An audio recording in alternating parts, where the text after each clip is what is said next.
i a més, la vocació també es tradueix en forma de vocació literària. M'agrada molt, Laia, que et vas passejant avui per aquí. Exacte, sí, estem aquí fent una radiografia perquè hi ha molta gent aquí implicada i jo volia, i ens feia gràcia que sortissin tots, per també que la gent d'altres pobles vegi que aquí hi ha molta gent creativa, en aquest cas com el Miquel Florido, que ha escrit diversos llibres, és un autor penedesenc d'aquí, de Sant Quintí, guanyador de diversos premis literaris de relats i de poesia.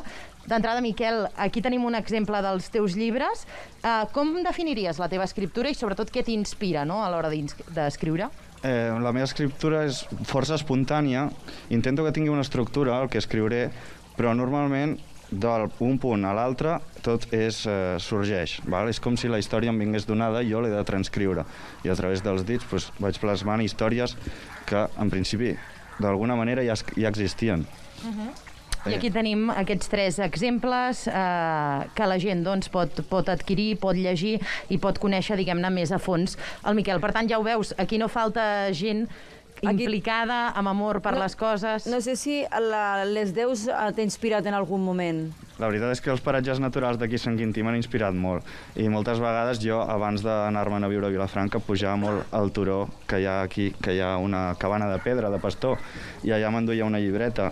I sempre, mentre el gos passejava sol donant tons pel voltant, jo escrivia, i em venien moltes idees, i d'aquí han anat sorgint relats curts i d'altres més intensos que tard o d'hora acabaran sent novel·la. Tinc diversos llibres en camí. De fet, ara aquí un avançament. Exacte, apunteu-vos el seu nom,